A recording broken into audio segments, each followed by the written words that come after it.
आरम्भं करोतु। ॐ वक्रतुंड महाकाय सूर्यकोटि समप्रभ निर्विघ्नं कुरु मे देव सर्वकार्येषु सर्वदा सरस्वती नमस्तुभ्यं वरदे कामरूपिणी विद्यारंभं करिष्यामि सिद्धिर्भवतु मे सदा गुरुर्ब्रह्मा गुरुर्विष्णु गुरुर्देवो महेश्वरा गुरु साक्षात् परं ब्रह्म तस्मै श्री गुरवे नमः। ओम सहना भवतु सहनौ भुनक्तु सह वीर्यं करवावहै तेजस्विनावधीतमस्तु मा विद्विषावहै। ओम शांति शांति शांतिः। हरिः ओम श्री गुरुभ्यो नमः। हरिः ओम।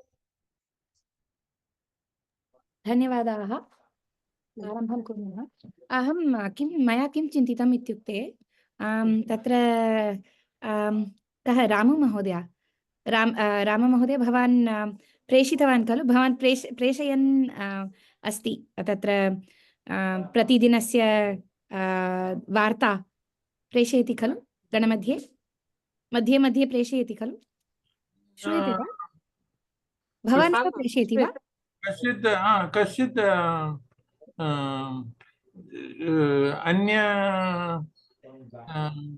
अन्येन कृतं वा? भवान् न कृतं, भवता न कृतं वा? अन्य कापी लिंक प्रेषयति। आम्, परन्तु भवान् एव अस्माकं गणे फॉर्वर्ड करोति खलु? बहु सम्यक्, बहु सम्यक्। तादृशं करिष्यतु, बहु सम्यक् अस्ति। तत्र अहं किं चिन्तितवती, प्रतिदिनं यदा वयं प्रतिदिनं न प्रतिसप्ताहे यदा वयं मिलामः, अहं नामद्वयम् अहं वक्ष्यामि अग्रिमकक्षायां का अथवा कः इति। तत्र प्रथमतया एकस्याः अथवा एकस्य अवसरः प्राप्यते तत्र प्रार्थनायाः कृते। अत्र इदानीम् अद्य तु प्रार्थना रीटा महोदयया कृतम्। अग्रिमवासरे यदा वयम् एकं श्लोकं नीत्वा तत्र अन्वयम् उक्त्वा अन्वयार्थं वदामः।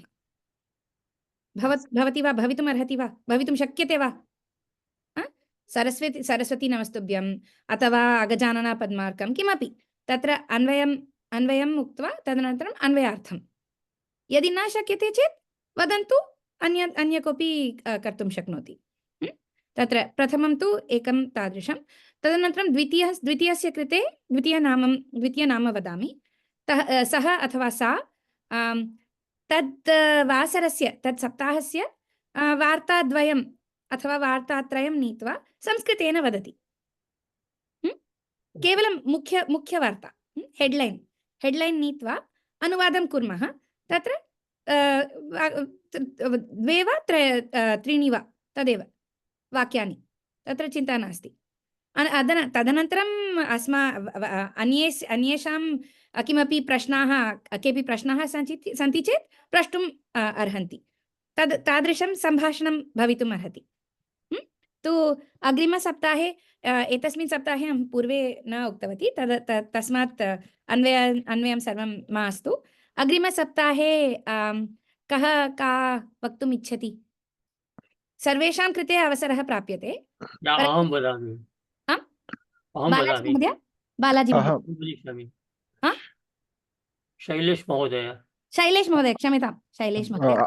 अहमपि वदामि महोदय। बालाजी महोदय। बालाजी, आम् आम्। तु शैलेश महोदय, तत्र भवान् अन्वयार्थं वदति वा श्लोकम्? अहम् आवलीं लिखित्वा श्लोकं वदामि वा? श्लोकं वदतु। श्लोकम् उक्त्वा तदनन्तरम् अन्वयार्थं वक्तव्यं, तात्पर्यार्थं। भवान् श्लोकः, कोऽपि श्लोकः भवती श्लोकं ददाति? न किमपि श्लोकः अत्र, चिन्ता नास्ति। एकः श्लोकः तदेव भवान् एव चिनोतु। तदनन्तरं बालाजी महोदय वार्ता वार्ता। सम्यक्। केनचित् वार्ताः। सुभाषितस्य आम् केनचित् सुभाषितस्य सुभाषितं वा न केनचित् सुभाषितस्य अन्वयं वदन् नावगतम् केनचित् सुभाषितस्य अन्वयं तदपि आवश्यकं वा सुभाषितमपि तु हा। जनत्रयं वक्ष्यते वा प्रतिवारम् अहं न वदामि हा? Just any shloka I can I say I told for अन्वयम् किमपि प्रार्थनाश्लोकः अहं चिन्तितवती श्लोकम् अहं चिन्तितवती परन्तु श्लोकः अपि नास्ति चेत् सुभाषितमपि तत्र चिन्ता नास्ति तादृशं कुर्मः तस्मात् अस्माकं सम्भाषणस्य कृते अपि तत्र अभ्यासः भवति तदेव चिन्तितवती यदि क्लेशः अस्ति चेत् पूर्वे एव मां सूचयतु गणमध्ये सूचयतु अथवा मह्यं तत्र वैयक्तिकसन्देशं प्रेषयतु चिन्ता नास्ति यदि साहाय्यम् आवश्यकं चेत् प्रेषयतु चिन्ता नास्ति तु तादृशं अस्तु कुर्मः अस्तु। अग्रिमसप्ताहे आरभ्य इदानीं सम्भाषणसोपानं पुस्तकं इत्यस्मिन् गच्छामः वा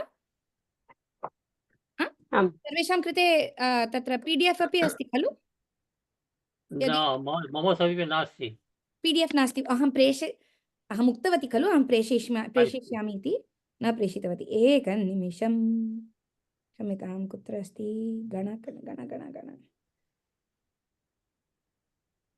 मम सहितमेव नास्ति माता आम् अहं प्रेषयिष्यामि भगिनी स्क्रीन् शेर् कर्तुं शक्नोति वा स्क्रीन् शेर् मम समीपे PDF अस्ति वा एकनिमिषं PDF अस्ति चेत् स्क्रीन् करोति चेत् PDF अस्ति चेत् मया शक्यते परन्तु PDF अस्ति वा इति मया द्रष्टव्यम् एकनिमिषं क्षम्यतां सम्भाषणसोपानं मम समीपे एषा सम्भाषणपुस्तकम् अस्ति क्षम्यतां किं पुस्तकम् ओ तत्तु अन्यदस्ति अस्तु तदपि सम्यक् एव परन्तु अहं तु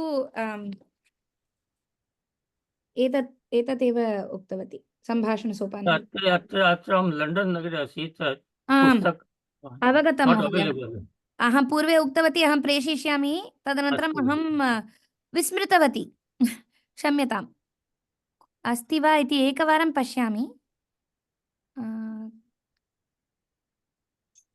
भाषणसोपानम् अस्ति मम समीपे अहम् इदानीं किं करिष्यामि अहं स्क्रीन् शेर् करिष्यामि तदनन्तरम् अहं गूगल् क्लास् रूम् मध्ये अहम् आरोपयिष्यामि अस्तु अस्तु यदि उद्घाटनं भवति चेत् सम्यक् माता प्लीज टेल इन इंग्लिश माता I can't understand what you tell का वदति बिंदु महोदय VS बिंदु ओ आम् किं नावगतम् इदानीं last line only last line वा अहम् इदानीम् मम समीपे PDF अस्ति सम्भाषणसोपानपुस्तकस्य PDF अस्ति स्क्रीन् शेर् करिष्यामि इदानीम् अनन्तरं कक्षायाः अनन्तरम् अहं गूगल् क्लास् रूम् अस्ति खलु गूगल् क्लास् रूम् मध्ये भवती अस्ति वा गूगल् क्लास् रूम् अस्ति नास्ति महोदय भवती नास्ति वा न इदानीं भवति तु तत्तु ईमेल् आगतम् आसीत् इति चिन्तयामि सर्वेषां कृते न आगतं वा न आगतं महोदय नागतं वा तदपि प्रेषयिष्यामि अहं गूगल् क्लास् रूम् इत्यस्य लिङ्क् अपि प्रेषयिष्यामि ग्रुप् मध्ये शेर् करोति वा निश्चयेन अहं गूगल् क्लास् रूम् इत्यस्य अहं लिङ्क् शेर् करिष्यामि गूगल् क्लास् रूम् लिखामि अथवा अहं विस्मरिष्यामि एकनिमिषं गूगल् क्लास् रूम् में सम्भाषणवर्ग नास्ति लता 5 सस्यं 5 अस्ति चिन्ता नास्ति अहं प्रेषयिष्यामि भवन्तः सर्वे योजयन्तु तत्र अस्तु योजयित्वा तत्र PDF अपि अहं तत्रैव आरोपयिष्यामि अपलोड् करिष्यामि तत्र धन्यवाद बिन्दु महोदय अवगतं वा सम्यक् उत्तमम् एकनिमिषम् अहं स्क्रीन् शेर् करिष्यामि इदानीं एतदेव अस्ति वा आम् स्क्रीन् शेर्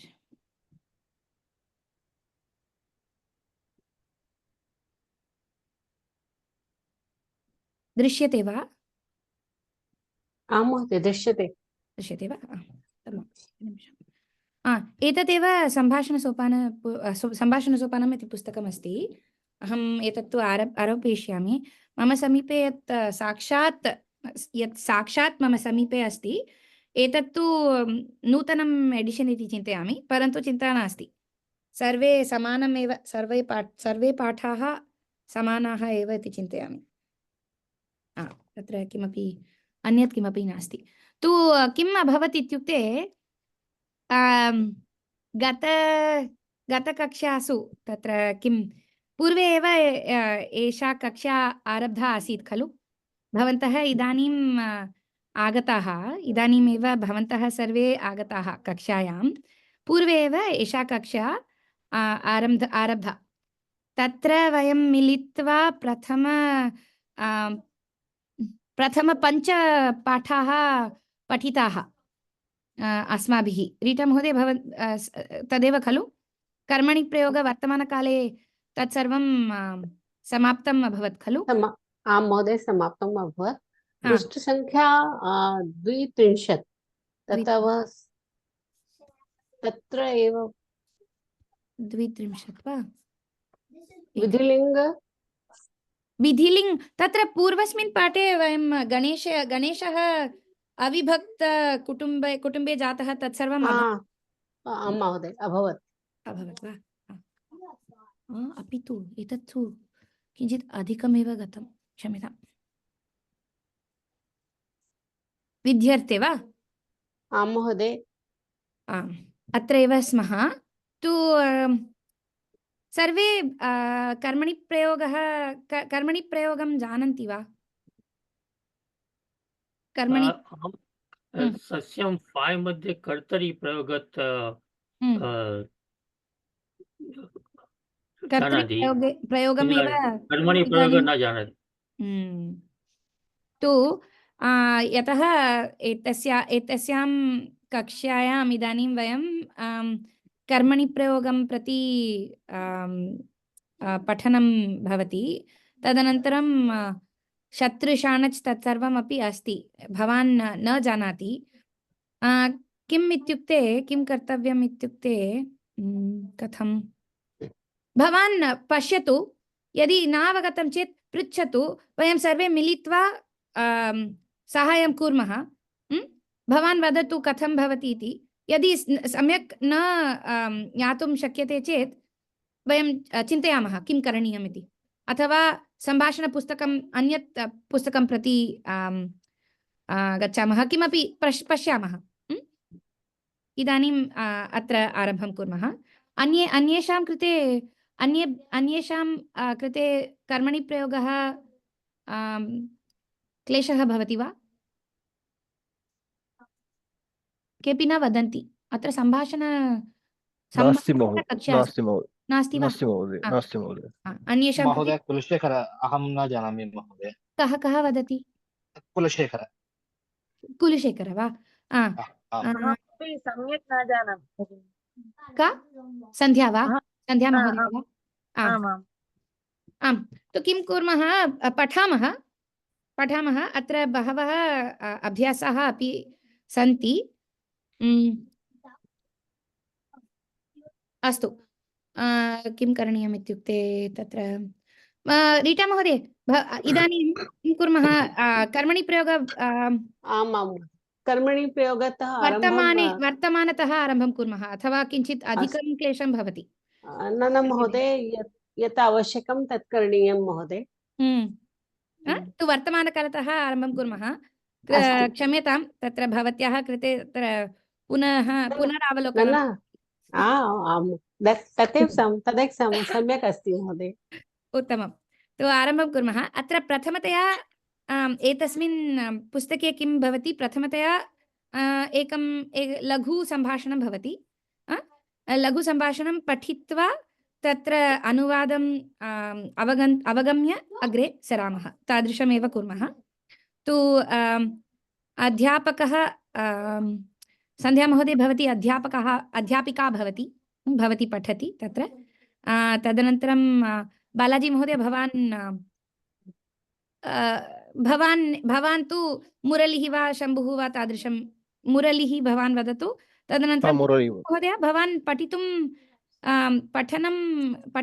पठने क्लेशः नास्ति खलु नास्ति महोदय नास्ति महोदय तु किं कुर्मः मुरलिः शम्भुः वनिता अच्युतः इति अस्ति खलु तत्र एकः भवन् बालाजी महोदय कुलशेखर महोदय तादृशं वदामः तो सन्ध्या महोदय भवती वदति वा अध्यापकः दृश्यते वा किञ्चित् ज़ूम् करणीयं वा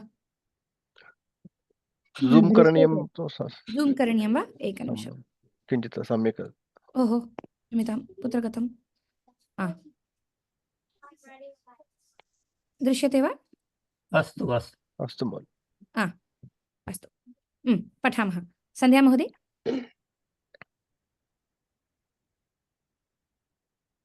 महोदय अस्ति वा सन्ध्या महोदय भवती म्यूट् मध्ये अस्ति महोदय ओ भवती इदानीं न वक्तुं शक्नोति वा अत्र वर्षा अस्ति किन्तु वदामि अध्यापकः वा आं भवती अध्यापिका अस्ति स्वातन्त्र्यदिनोत्सवदिने मनोरञ्जनकार्यक्रमाः क्रियन्ते कार्यक्रमं कर्तुं सर्वेभ्यः अवकाशः दीयते तत्र भवती इदानीम् उक्तवती कर्मणि प्रयोगे क्लेशः अस्ति इति तो किम् अत्र किञ्चित् अनुवादं करोतु किम् अत्र स्थितिः का किं प्रसङ्गः कः इति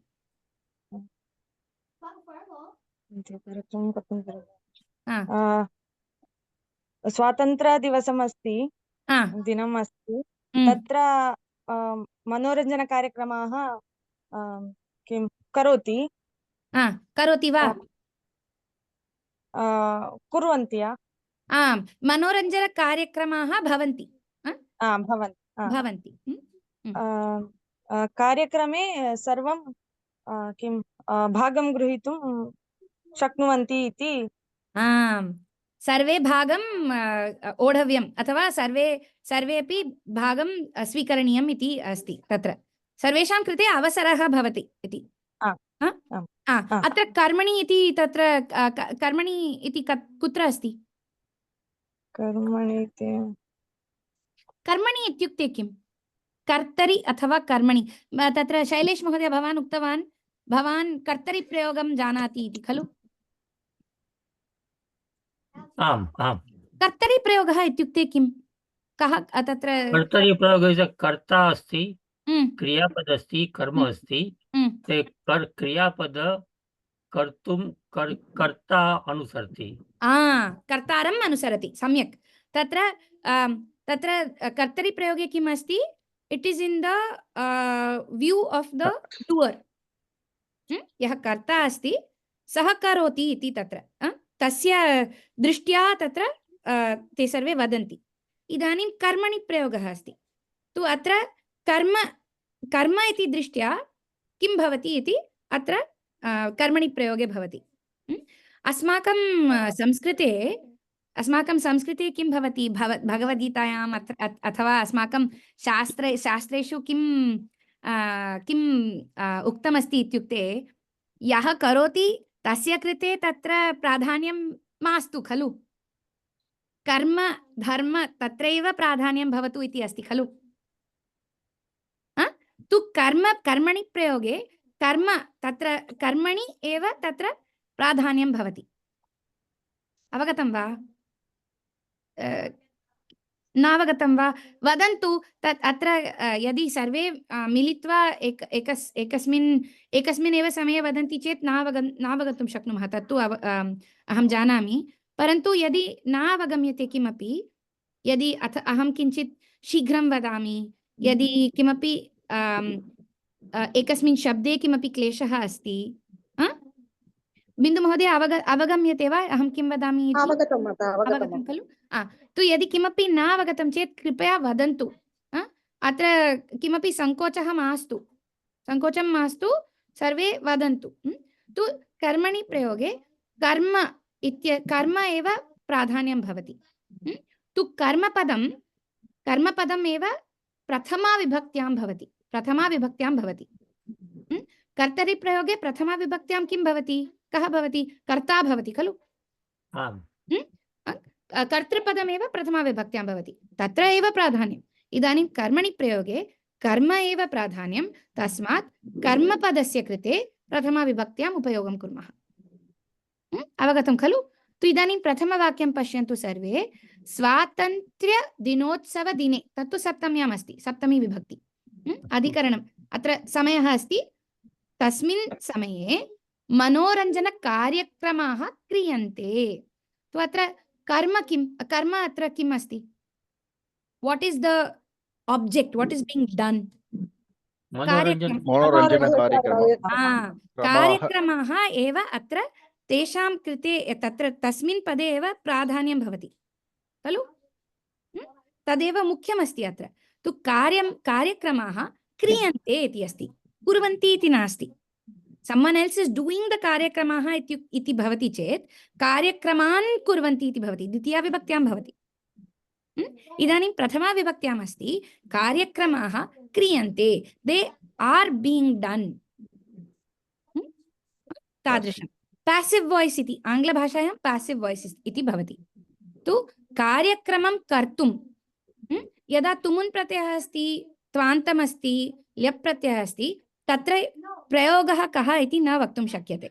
तत्र सर्वदा त्वान्तं तुमुनान्तं तत्सर्वं तेषां कृते द्वितीयायामेव भवति। एकनिमिषं, टू लाउड बेबीज। तु कार्यक्रमं कर्तुं सर्वेभ्यः अवकाशः दीयते। सर्वेभ्यः इति तत्र सन्ध्या महोदय तत्र कस्मिन् विभक्त्याम् अस्ति सर्वेभ्यः इति?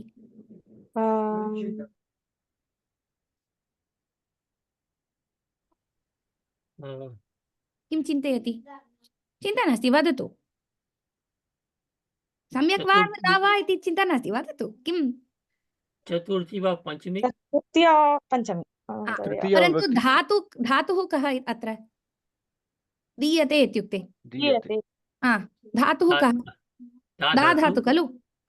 दा धातु कृते वयं किं कस्मिन् विभक्त्या, कस्यां विभक्त्यां वदामः यूजुअली, प्रायशः? ददाति, दत्तः। विभक्ति किं भवति? अहम् इदानीं शैलेश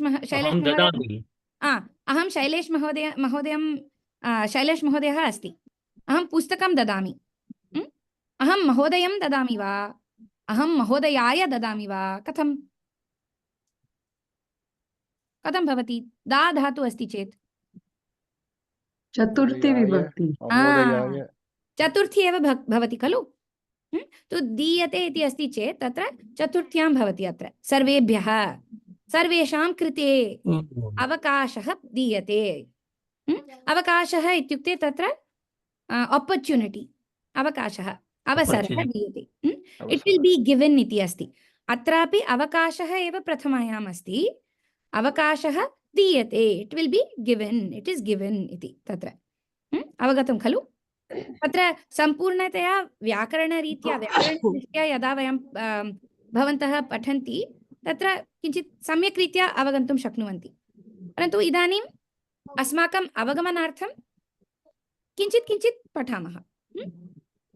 महोदय, एकः प्रश्नः अस्ति। पृच्छतु। बालाजी वदामि। तत्र कर्मणि प्रयोग वाक्ये तृतीया विभक्ति शब्दः आवश्यकं नास्ति वा? अध्याहृतमस्ति। अवकाशः दीयते इति तत्र मूलवाक्यम् अस्ति। मूलवाक्यं किं भवति? किमपि क्रियापदं किमपि प्रथमा विभक्त्यां भवति, यत् किमपि प्रथमा विभक्त्याम् अस्ति। अवकाशः दीयते। केन अवकाशः दीयते? आचार्येण अवकाशः दीयते, अथवा कार्यक्रम आयोजकेन अवकाशः दीयते। तु तत्र कर्तारं प्रति प्राधान्यं नास्ति खलु। केन अवकाशः दीयते इति तत्र अस्माकं कृते तत्र मुख्यं नास्ति। अवकाशः तु प्राप्यते, तदेव मुख्यः अस्ति। अवगतं वा? अवगतम् अवगतम् अस्तु महोदय तत्र आवश्यकः इति नास्ति आवश्यकं नास्ति कर्ता आवश्यकः इति नास्ति सो कर्मे प्रयोगे प्रथमाविभक्ति अवकाशः तत्र सो दीयते अनुसरति आम् आम् दीयते इति प्रथमपुरुषे एकवचने अस्ति तत्र अवकाशः इति पदम् अनुसरति सम्यक् कर्तरिप्रयोगे किं भवति कर्तारं अनुसरति कर्तारम् अनुसरति सम्यक् महोदय रीटा महोदय भवती इदानीं प्रथमं वाक्यम् एतत् वाक्यं कर्तर्यां परिवर्तनं करोतु सर्वेषां कृते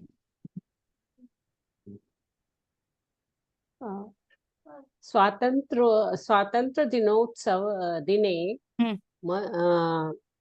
ते मनोरंजन कार्यक्रमाः कुर्वन्ति ते मनोरञ्जनकार्यक्रमाः कुर्वन्ति वा तत्र कार्यक्रम इति तत्र पदं कार्यक्रमान् द्वितीया विभक्ति बहुवचनं तत्र पुल्लिङ्गे अस्ति तो कार्यक्रमान् कुर्वन्ति सम्यक् अग्रिमं वाक्यं कार्यक्रमं कर्तुं सर्वेभ्यः अवसरः दीयते कार्यक्रमं कर्तुं सर्वेभ्यः अवसरं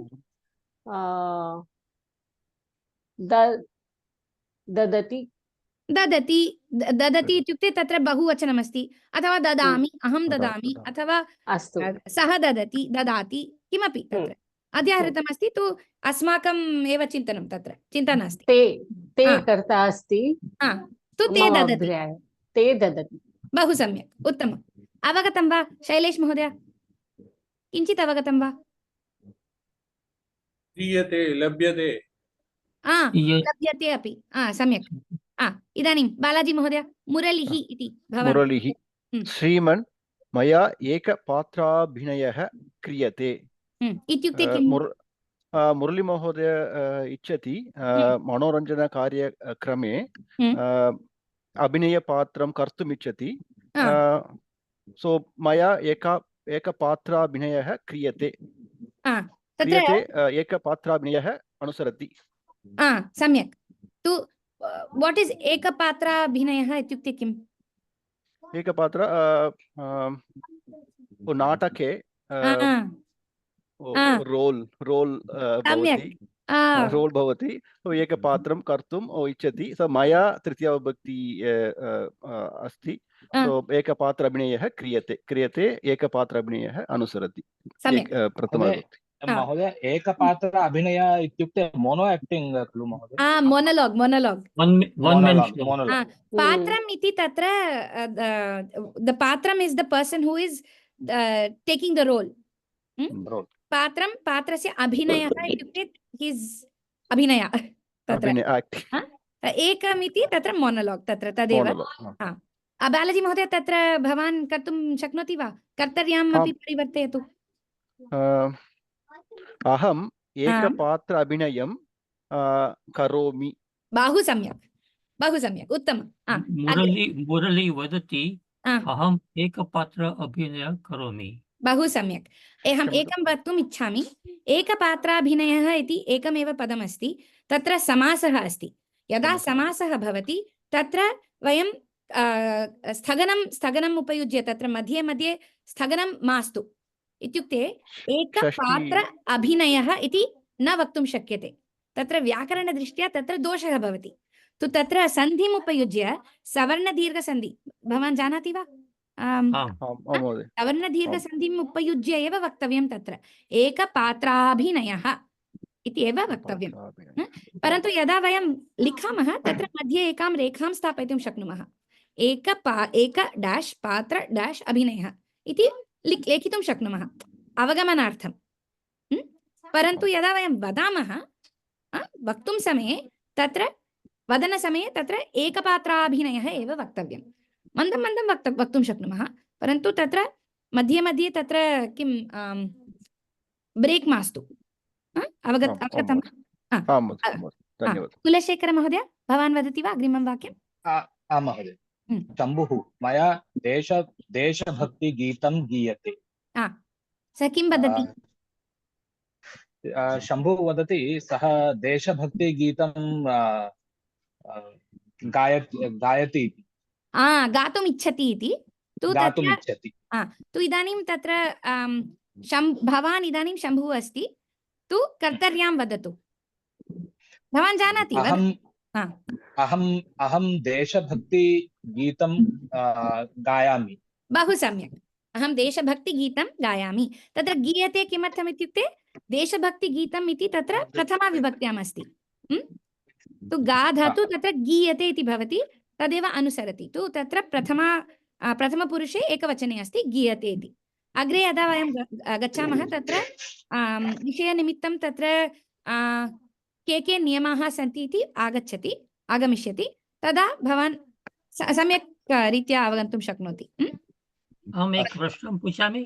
वदतु महोदय।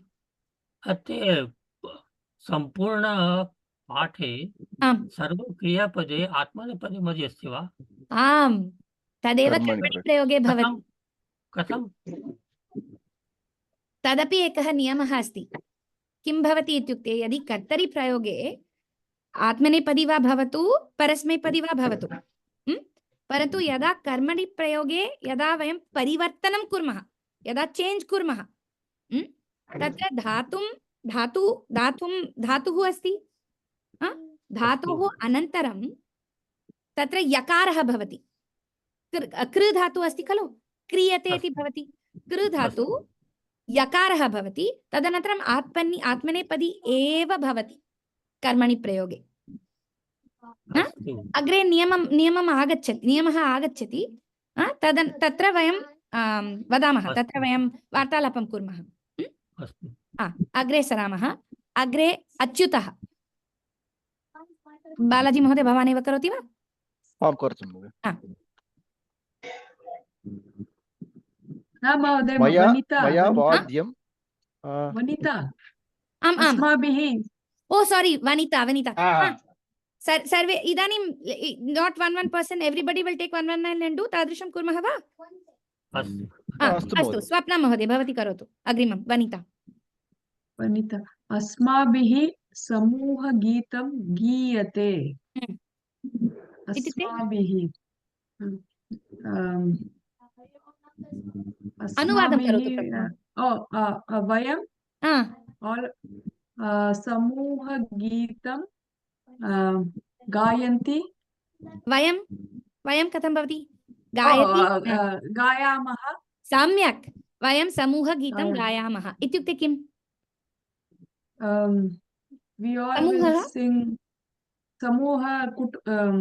सम्यक्। सो ग्रूप् साङ्ग्। बहु सम्यक्, उत्तमं, धन्यवादाः। तत्र अवगतं खलु? भवती जानाति खलु कर्मणि प्रयोगः जानाति खलु? किञ्चित् जानामि, रिफ्रेश्। चिन्ता मास्तु। अग्रे सुन्दरी महोदय भवती करोति वा अग्रिमम्? आम्, अच्युतः। 1 minute. चिन्ता नास्ति। चट्।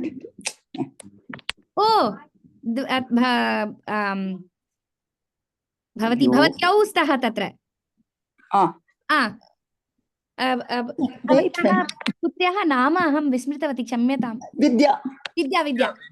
अग्रे क्षम्यतां विद्या महोदय। महोदय भवती अच्युतरूपेण वदतु, तदनन्तरं विद्या महोदय भवती करोतु।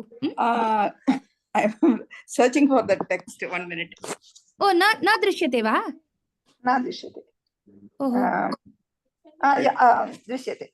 दृश्यते वा? I think मम स्क्रीन् शेर् मध्ये किमपि क्लेशः अस्ति वा? क्लेशः नास्ति। महोदय, दृश्यते महोदय, क्लेशः नास्ति। सम्यक् दृश्यते महोदय। चलो।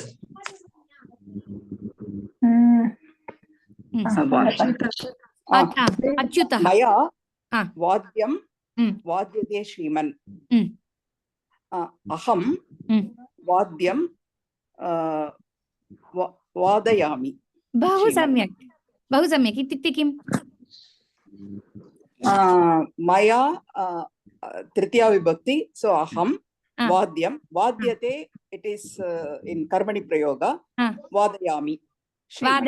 कर्मणि प्रयोगे वादयामि इति अस्ति। तत्र णिच् भवति वा महोदय, भवती जानाति वा? णिच् णिच्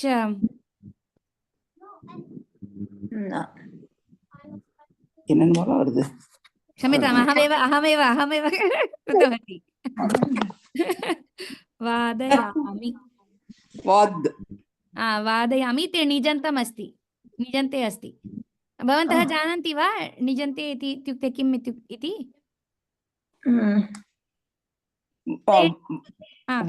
एकवारं वदतु।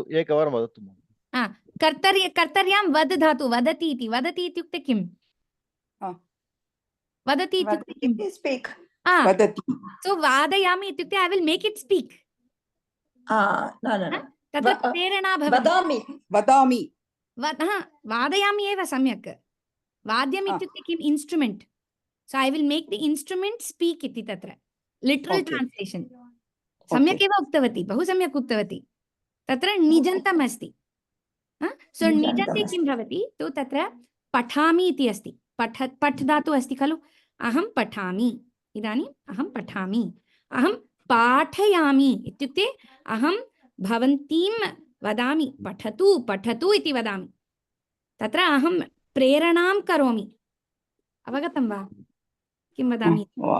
I am asking you to learn. निजन्ते किं भवति? when you add that niche pratyaya, patami will become patayami. It means that I will, it is in English translation we will say yes, it is directly, it means teach. But patami means I will study, but patayami means I will make you study. So vadami is I will speak, vadayami is I will make you speak. So I will make the instrument speak iti atra asti. Aham vadyam vadayami. I will play the instrument iti tatra. Parantu बहु सम्यक्, उत्तमम्, धन्यवादः। विद्या महोदय अग्रिमं करोति वा? श्रीमन् तस्मिन् दिने प्रतिदर्शनी अपि आयोज्यते वा? पुनः वदतु महोदय। श्रीमन् तस्मिन् दिने प्रतिदर्शनी अपि पुनः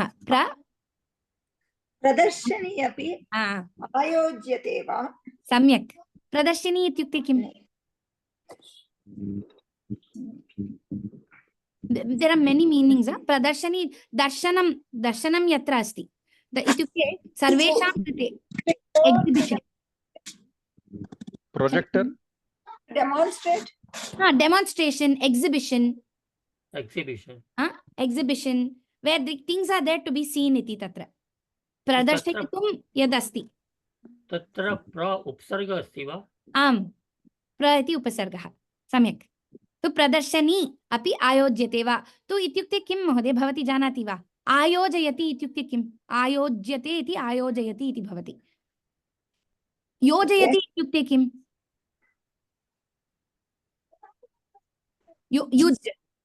अहं योजयामि, अहं कक्षायां योजयामि इति वदामः खलु?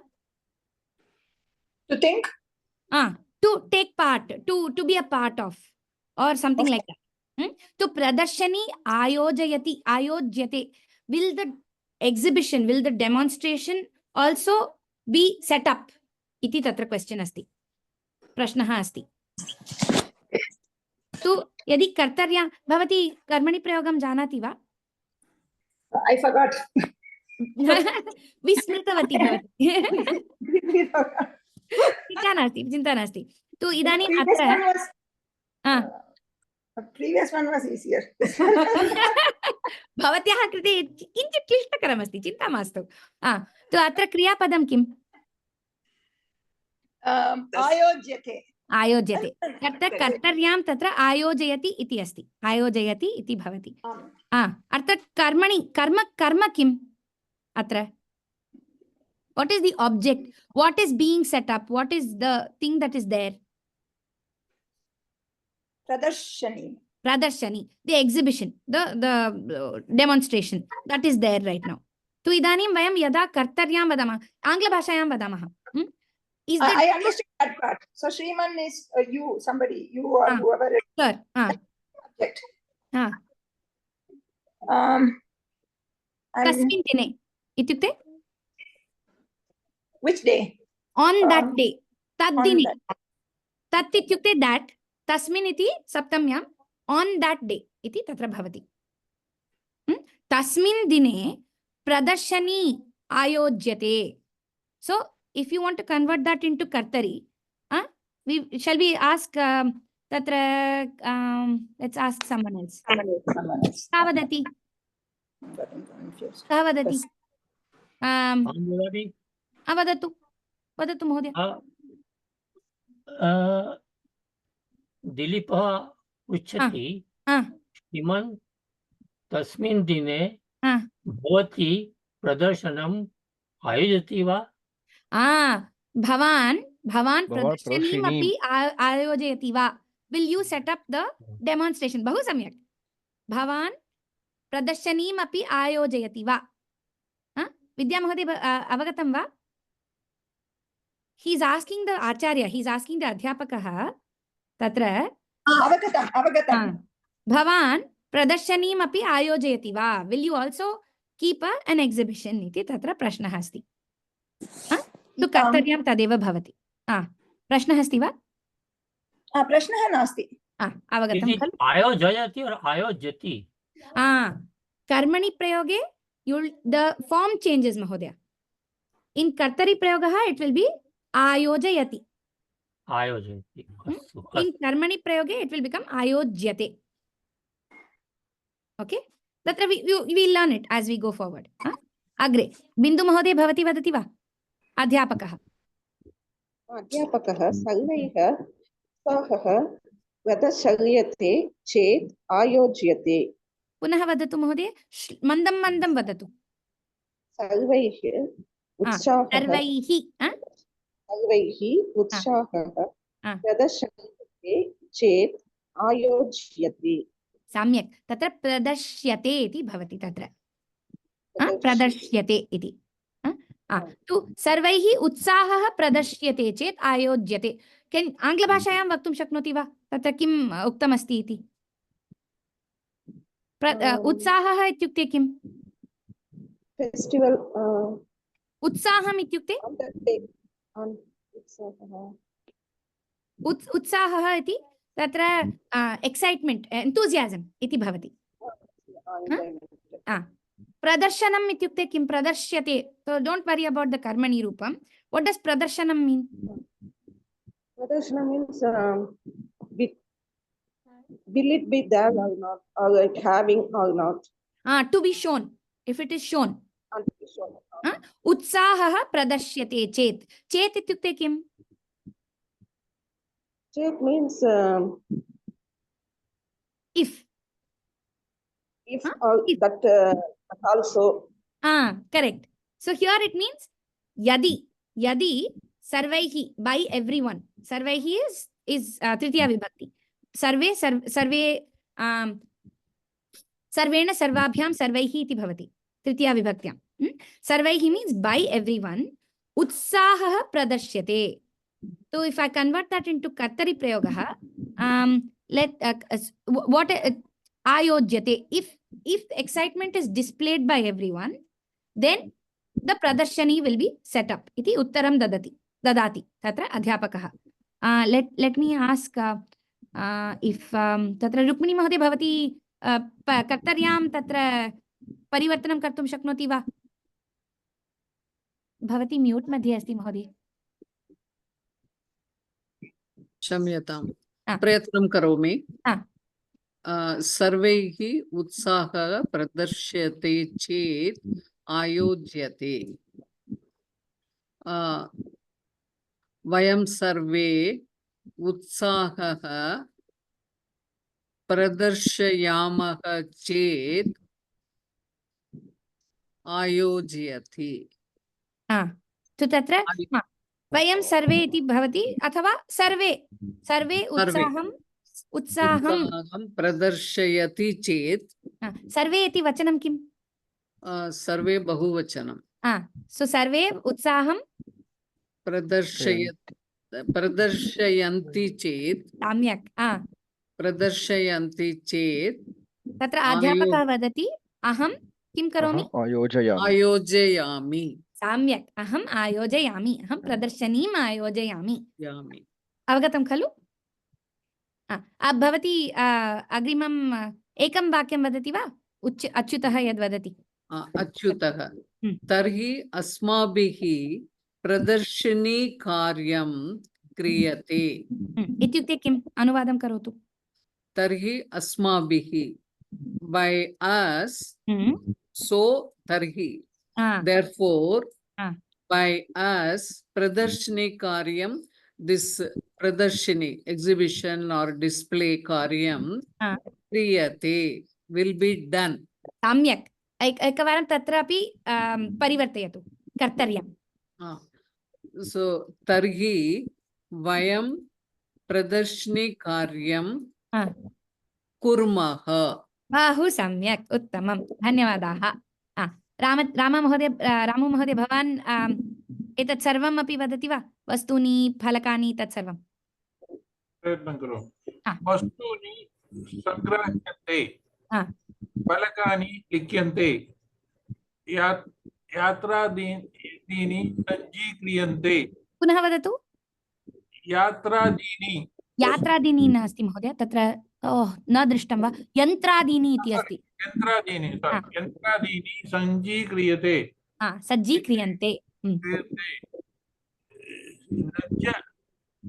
रज्जकसाधनानि रज्यन्ते। सम्यक्। तत्र दृश्यते वा महोदय किञ्चित्? भगिनी कृपया किञ्चित् बृहत् कर्तुं चेत् सम्यक् भवति। तदेव।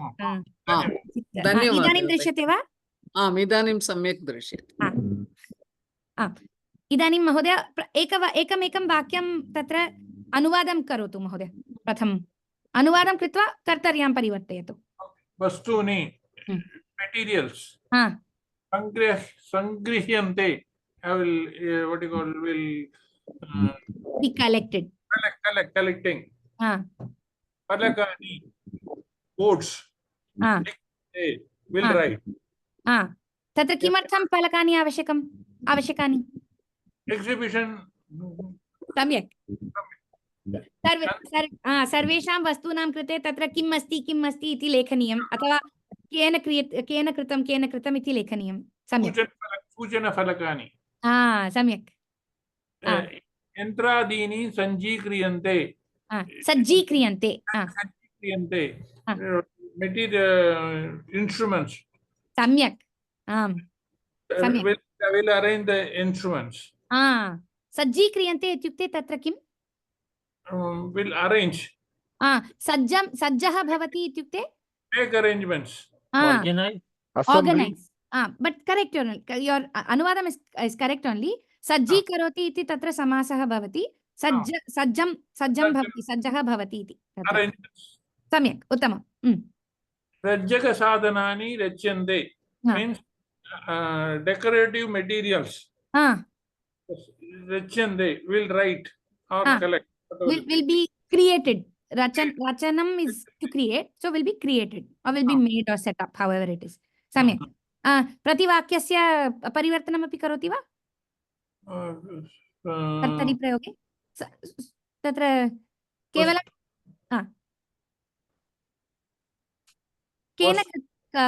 केन सर्वं कृतं? कैः कृतम्? अस्माभिः।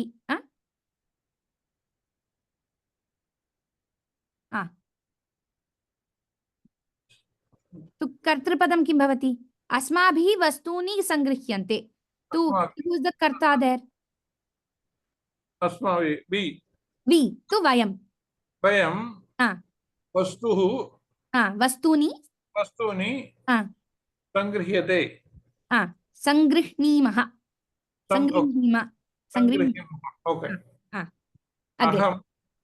वयं फलकानि अपि लिख्यन्ते वा? लेख्यन्ते। वयं किं कुर्मः? वयं लिखामः। फलकानि अपि लिखामः। सम्यक्। अग्रे। वयं यन्त्रादीनि अपि सज्जीक्रियते। कृ धातु कुर्मः। सम्यक्।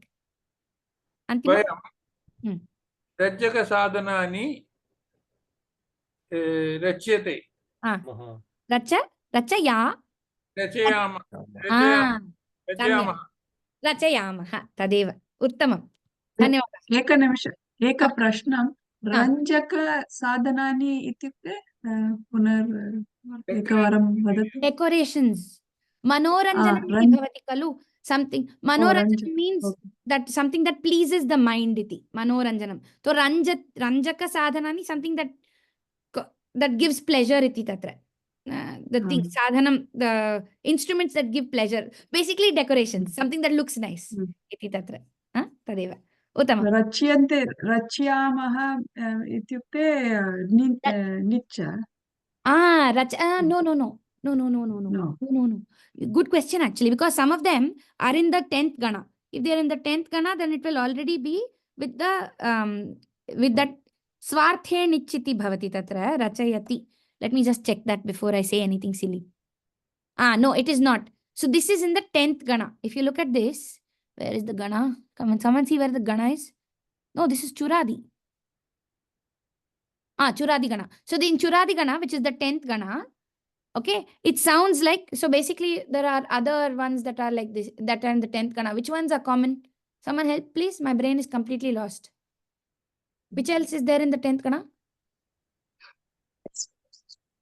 chorayati iti bhavati khalu chorayati is in the 10th gana it sounds like that nich pathayati karayati it sounds like that but it's actually because it's in the 10th gana that vikarana pratyaya comes that pratyaya before the tikar tinganta will come and make it look like a nich they call it swarthe nichiti tatra in its own meaning it is a nich that like that it is okay so rachayati is not nich it is not piranartham but I think in nich also in nijantam api tatra rachayati eva ityeva asti samana rupam asti so you have to base it on the meaning of the sentence so here it is rachyante iti tatra it is rachayami iti tatra I will make it not that I will make someone else make it there well maybe someone will make someone else make it I don't know but but it can be interpreted either way tatra avagatam khalu धन्यवादः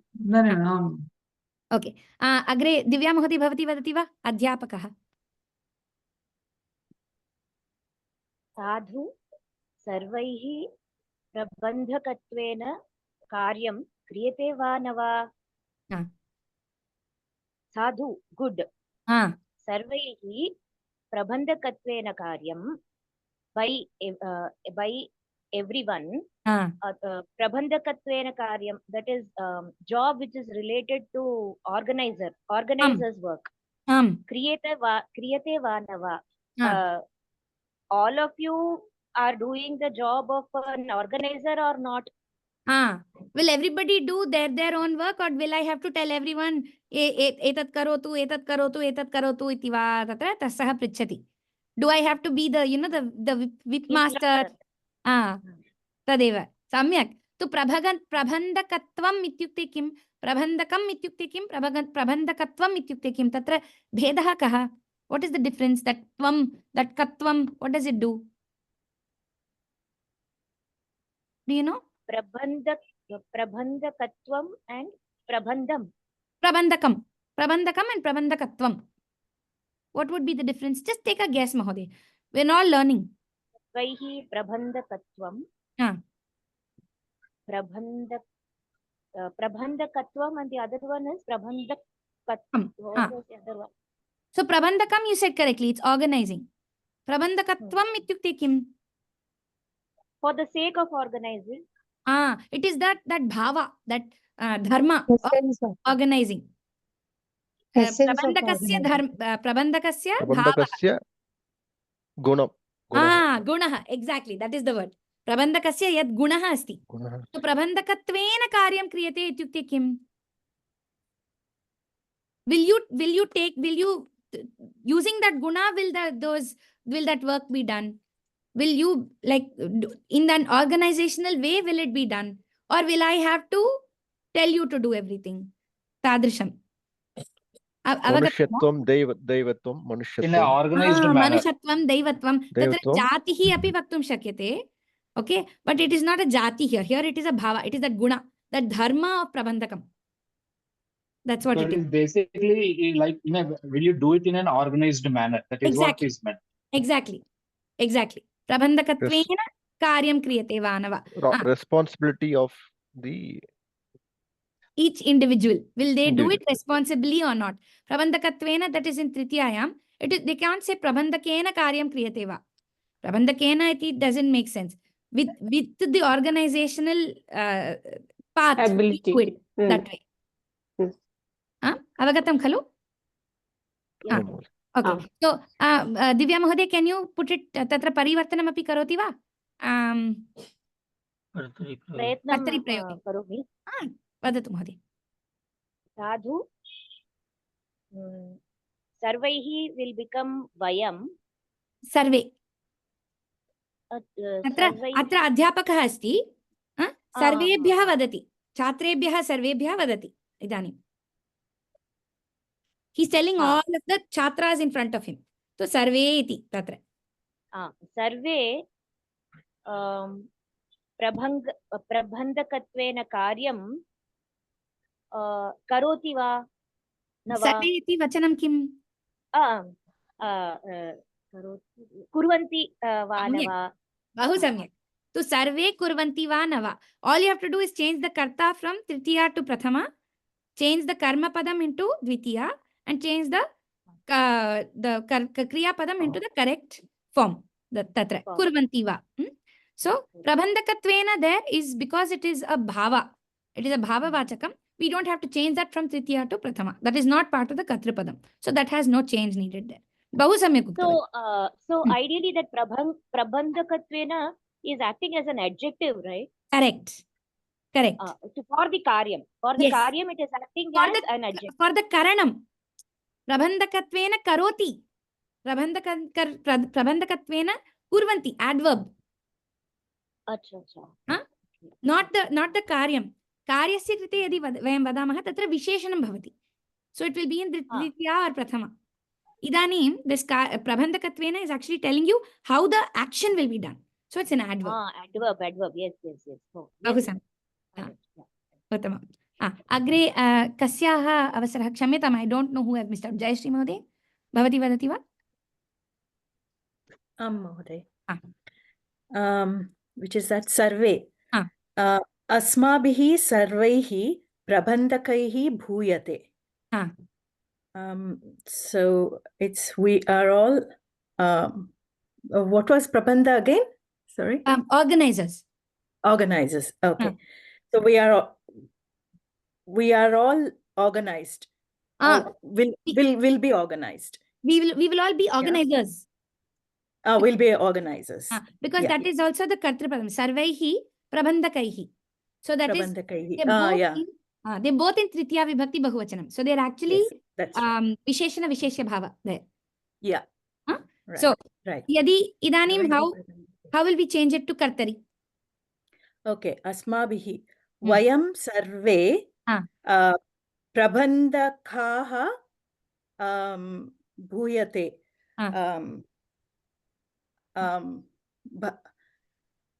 Bhavamaha. Bahu samyak. Uttamam. Vayam sarve prabhandakaha bhavamaha. Atra karma padam nasti. Akarmaka dhatu asti bhudhatu. Tasmat atra कर्मणि प्रयोगः नास्ति अत्र भावे प्रयोगः अस्ति यदा कर्मपदं नास्ति तो भावे प्रयोगः भवति भवती जानाति इति चिन्तयामि बहु सम्यक् उक्तवती धन्यवादाः इदानीं इति एकं द्वितीय अर्थं अपि अस्ति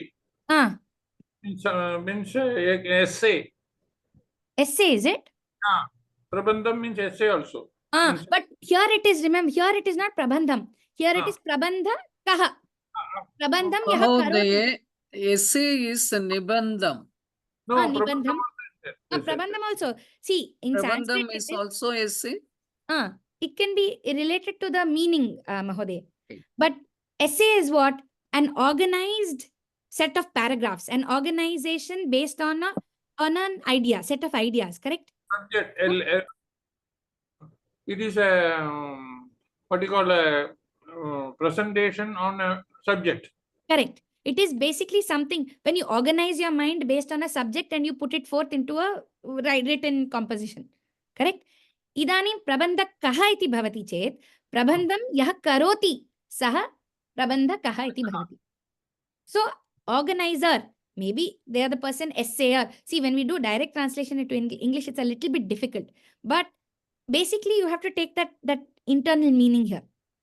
The person who is organizing, maybe he's organizing and writing an essay, maybe he's organizing and but here he's organizing and creating the pradarshani. That's all it is. Tadeva. Uttamam. Samyak. Bhagini, bhuyate bhavishyamah api sadhu va? भविष्यामः इति लिट् लकारः तु तत्र यदि अग्रे वयं भविष्यामः इति वक्तुम् इच्छति चेत् चिन्ता नास्ति, परन्तु यदि वयं वर्तमानकाले अपि वदामः भवामः इति, we are organizers इति, तत्र चिन्ता नास्ति, तदपि सम्यक्. But both are correct. Yes. We will be organizers on the day of the Manoranjana Karyakramam, or otherwise the Chhatras are saying, Mahodaya, Chinta Mastu, we are all organizers. Don't worry. Iti tadapi vaktum shakyate khalu. So it depends on how you want to put it forth. The meaning. Tadeva. Mahodaya, this bhuyate and what we generally hear Shubham Bhuyat are the same, but different forms of the word. So you go to ashtadhyayi.com. Bhuyat is vidhiling. Bhuyat is karmani vidhiling, which is what we were going to study today. But it is ashirling also, not vidhiling. It is not ashir. It's okay. So it is ashirling. This one we tend not to even study. You won't study it even up to this one, Kovida. Kovida madhye asti va? Ashirling. Does anyone know? Has anyone done Kovida? Aham na janami. Okay. Kanchan Mahodaya, bhavati janati va? Ashirling nasti. अस्ति वा? किञ्चित् एव अस्ति खलु? Covid मध्ये शिक्षा मध्ये अस्ति इति अस्ति वा? अहं विस्मृतवती. विधिलिङ्ग्, आशीर्लिङ्ग्, विधिलिङ्ग् अस्ति इति जानामि. आशीर्लिङ्ग् अस्ति वा न वा न जानामि. न महोदय नास्ति. शिक्षा मध्ये नास्ति. शिक्षा मध्ये नास्ति. आशीर्लिङ्ग् नास्ति. Maybe it is there in Kovida, अहं न जानामि, चिन्ता नास्ति. कोविदा मध्ये अस्ति चेदपि बहु विरलः एव अस्ति. very little bit only. भूयात् इत्युक्ते may it be so इति. It is similar to vidhiling only, but it is an ashirvadam यदा ते ददति. When someone gives may it be so इति तत्र आशीर्वादं ददति खलु अस्माकं. शुभं भूयात्, मङ्गलं भूयात्. Exactly. But it is in karmani. So may it be so. May the mangalam, may goodness, may the good life be there. Iti tatra. It is not may you have a good life. Okay. It is not in kartari. It is in karmani. Tatra. Karmani. Uttamam. So agre saramaha. I think I've missed out on Kanchan Mahodaya and Bala Mahodaya. So antima vakyadvayam. Kanchan Mahodaya bhavati vadati va? आं महोदय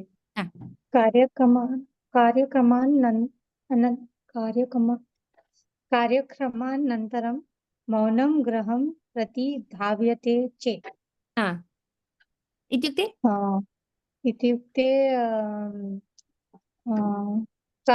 कार्यक्रम समाप्य अनन्तरं मौनं quietly Graha towards the house. Will you go? If the house, so this is where direct translation is little difficult. Hello, direct translation says after the karyakramam, quietly, if the house is being run towards. Tadeva asti direct translation. गृहं कार्यक्रमम् अनन्तरं गृहं प्रति मौनं धाव्यते चेत्. Okay. भवती इदानीं कोविदस्य कृते भवती पठति. तु तत्र समासः अस्ति खलु? कः समासः अस्ति? कार्यक्रमानन्तरं. तत्र अस्ति कार्याणां क्रमः कार्याणां क्रमः इति कार्यक्रमः सम्यक् तदनन्तरं तत्र षष्ठी तत्पुरुषः कार्यक्रमस्य अनन्तरं कार्यक्रमस्य अनन्तरं षष्ठी तत्पुरुषः बहु सम्यक् कार्यक्रमस्य अनन्तरं तस्मात् तत्र समस्तपदमस्ति यदा समस्तपदमस्ति तत्र मध्ये यदा सन्धिः अस्ति सन्धिम् उपयुज्य एव वक्तव्यं तत्र का सन्धिः अस्ति कार्यक्रमात् सवर्णदीर्घसन्धि सम्यक् सवर्णदीर्घसन्धि कार्यक्रमानन्तरं मौनं गृहं प्रति धाव्यते चेत् तु the teacher is scared here. What if everyone runs to the house quietly after the कार्यक्रमम् and leaves me to do everything at the end?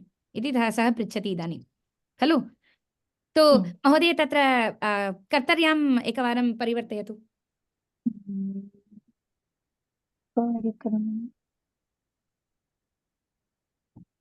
कर्ता कः अत्र who is he talking to सर्वे सर्वे सर्वे कार्यक्रमस्य अनन्तरं गृहं प्रति मौनं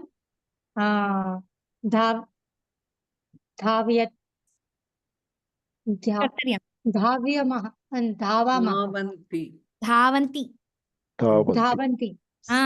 भवन्तः इदानीम् अध्यापकः अस्ति अध्यापकः सर्वेषां कृते इदानीं वदति भवन्तः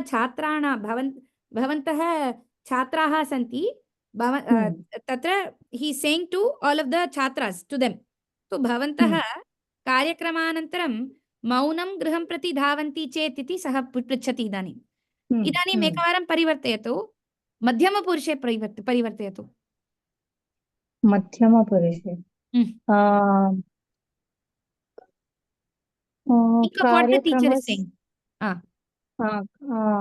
सर्वे कार्यक्रमस्य अनन्तरं मौनं गृहं प्रति धाव्यथ चेत्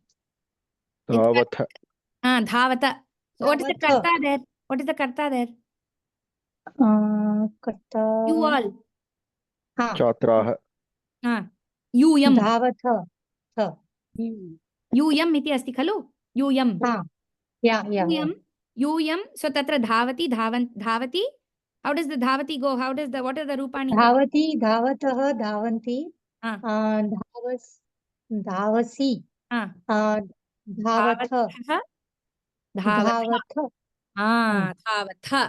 तो कार्यक्रमानन्तरं मौनं गृहं प्रति यूयं धावथ चेत् इति तत्र अस्माकं सर्वेषां कृते प्रथमपुरुषः सुलभः उत्तमपुरुषः अपि सुलभः मध्यमपुरुषः सुलभः नास्ति तस्मात् किञ्चित् अभ्यासः आवश्यकः तो यदि एतादृशः भवति चेत् यथा अवसरः प्राप्यते तत्र मध्यमपुरुषे परिवर्तनं करणीयम् अस्माभिः तो यूयं धावत चेत् इति तत्र अवगतं खलु इदानीम् एकः अन्यः प्रश्नः अस्ति मम मौनम् इति तत्र is it adjective what is it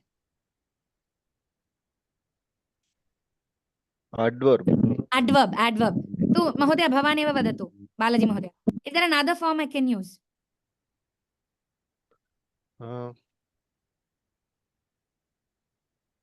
मां विना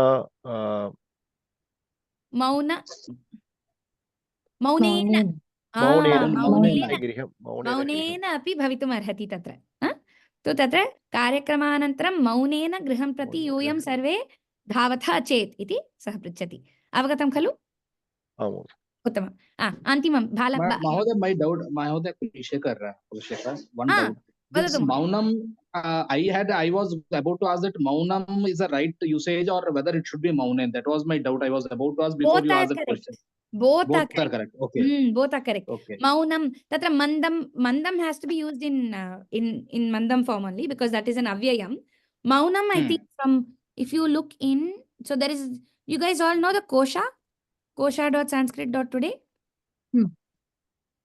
no ma I am not aware so this is a very useful website two websites are useful ashtadhyayi.com and kosha.sanskrit.today you have to type in devanagari atra yadi vayam maunam iti pashyamah mauna iti pashyamah pashyatu It is a Visheshanam, and I think it can be used. So here. So usually when we see the Shabda Sagara, it is in neuter form, silence iti asti, but I think let us go to this one. Klibam is Napumsakalingam. Muner bhavaha. Munehe bhavaha. Iti. Abhashanam tushneem. Tushni kama ityamaraha yatha blah blah blah. Not helpful. Okay, this one it didn't help. Kshamita.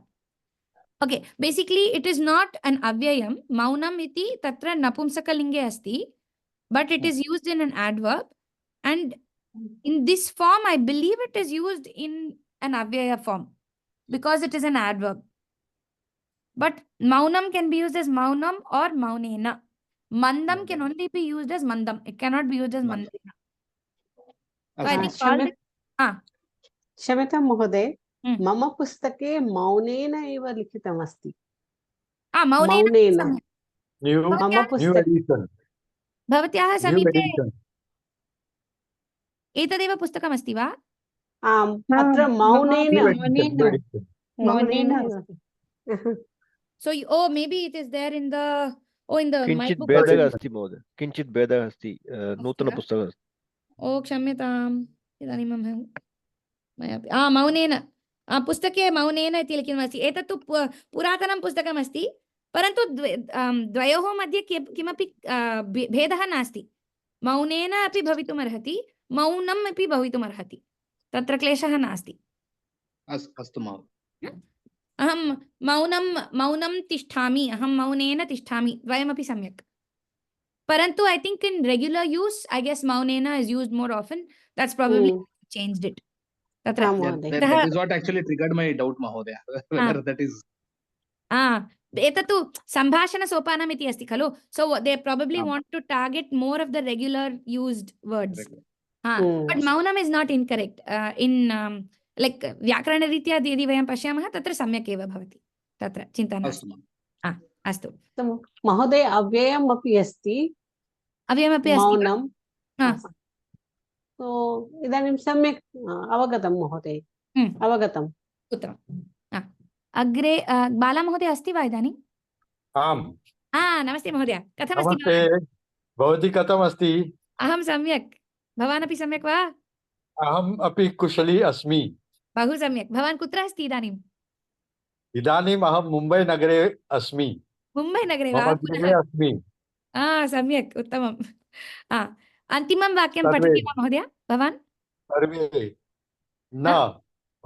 सर्वे न भवता यत् आदिश्यते तत् पाल्यते। Meaning, no, whatever is said by you will be followed by us. सम्यक्, that will be followed by us. इदानीं कर्तर्यां परिवर्तयतु। कर्तर्यां भवान् यत् आदिश्यति तत् पालयामः। पालयामः, तत् पालयामः। बहु सम्यक्। भवान् यत् आदिशति वा? आदिशति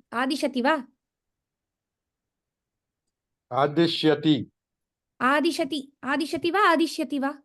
ओ गॉड, आदेशयति वा?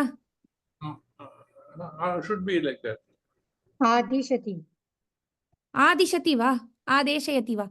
दिशति देशयति इति निजन्ते अस्ति। कर्तर्यां किं? दिशति, आदिशति। भवान् यत् आदिशति तत् पालयामः। बहु सम्यक्, उत्तमम्। अयो, धन्यवादः। अस्तु। तो इदानीं विशेषः, अत्र नियमाः सन्ति, अत्र पठामः। शैलेश महोदय, भवान् पठतु। कर्मणि प्रयोगः इति अस्ति। कर्मणि प्रयोगः, कर्तरि प्रयोगः बालकः, कर्मपदं ग्रन्थं, क्रियापदं पठति। बालकः प्रथमा विभक्तिः, ग्रन्थं द्वितीया विभक्तिः।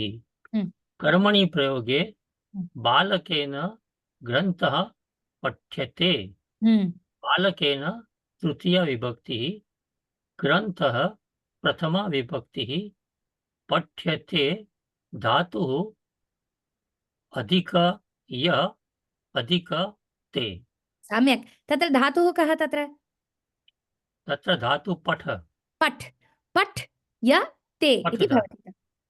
पठ य ते। तत्र पश्यतु, तत्र कः सम्बन्धः अस्ति? तत्र कयोः मध्ये वचनसम्बन्धः, पुरुषसम्बन्धः अस्ति? विभक्ति मध्ये क्रियापद पुरुष, प्रथमा विभक्ति क्रियापद मध्ये संबन्ध अस्ति। सम्यक्। तत्र कर्मणि प्रयोगः अस्ति वा अथवा कर्तरि प्रयोगः अस्ति वा, तत्र क्लेशः नास्ति। यत्किमपि प्रयोगः भवतु, प्रथमा विभक्ति मध्ये यत् शब्दः अस्ति, यः शब्दः अस्ति, क्रियापदं तदेव अनुसरति। अस्तु। तमेव अनुसरति। Whatever is in prathama vibhakti, the kriya padam has to follow that only. If it is in kartari prayogah, the karta is in prathama vibhakti, because that is prathama, that is mukhyam. If it is in karmani prayogah, the karma padam is in prathama vibhakti, because that is mukhyam. And because that is in prathama, the kriya padam will follow that. In karmani prayog, there is no dvitiya vibhakti. Dvitiya vibhakti is nasti in karmani prayoge. It depends. It depends on upapada vibhakti. If prati comes, then griham prati will still be there. The grantham becomes grantha. That is prathama vibhakti. Correct. So there is no dvitiya vibhakti in this sentence. Not in this sentence. The karma padam is in prathama vibhakti. The karta will become tritiya vibhakti, and the karma and the kriya padam will follow the karma padam. So what is the rule? The rule is this. It is coming next. If I can very gently move the page. 1 second. Can you see? Ayyo, it went up again. Where am I? No, I don't know where I am. Shamita. Very difficult. I don't know where I am. It moves when I zoom, no? I don't know where Bhavati Sydney Nagre Asti. Tasmat? Kim abhavat? Oh, mama prashnah va. Dhanyavadah, Mahodaya. इदानीं दृश्यते वा? कर्मणः क्रियापदस्य पुनः वदतु महोदय, भवान् एव वदतु। एषः विषयम् एतं विषयं वदतु, पठतु। कर्मणि प्रयोगे कर्मणः क्रियापदस्य च वचन सम्बन्धः पुरुष सम्बन्धः च भवति। कर्तरि प्रयोगे तु तादृशः सम्बन्धः कर्तुः क्रियापदस्य च भवति। What is that? बालकेन ग्रन्थः पठ्यते। बालकेन ग्रन्थाः पठ्यन्ते। तत्र क्रियापद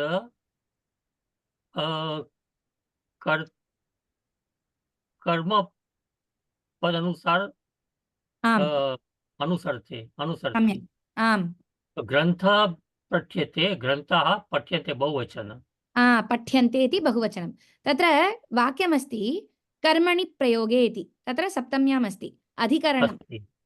इन् कर्मणि प्रयोगः कर्मणः क्रियापदस्य च। कर्मणः इति तत्र विभक्ति का? कर्मणः द्वितीया विभक्ति। तत्र प्रातिपदिकं किम्? अहं न जानामि। न तत्र हलन्तशब्दः अस्ति, भवान् न जानाति, तत्र चिन्ता मास्तु। अन्यत् किमपि वदति, अन्येभ्यः वक्तुं शक्यते? नकारान्तशब्दः अस्ति। शैलेश महोदय, भवान् न जानाति, अतः भवान् इदानीं न भवता न पठितम् इदानीं, चिन्ता नास्ति। परन्तु अत्र हलन्तशब्दः अस्ति, अन्ते हल् अस्ति, हल् वर्णः अस्ति। तु कर्मन् शब्दः अस्ति। कर्मन् शब्दस्य कृते कर्मणः इति का विभक्तिः? केपि वदतु, कापि वदतु। षष्ठी विभक्ति।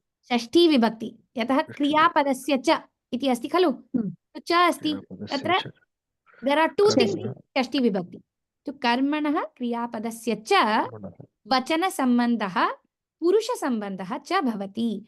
सो ऑफ द कर्मपदम एंड द क्रियापदम, right, there is a sambandha between the vachanam and purusha.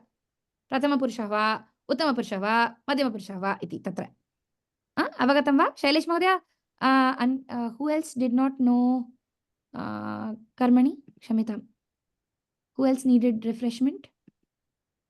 बिन्दु महोदय भवती जानाति खलु कुलशेखर महोदय अवगतं खलु महोदय अत्र so between there should be so here the karma and kriya padam should have the same vachanam and purusha, that's what it's saying. Whereas kartari prayoge kim bhavati tadrishah sambandhah, the same sort of sambandha is not between the karma and the kriya, it is between the karta and the kriya.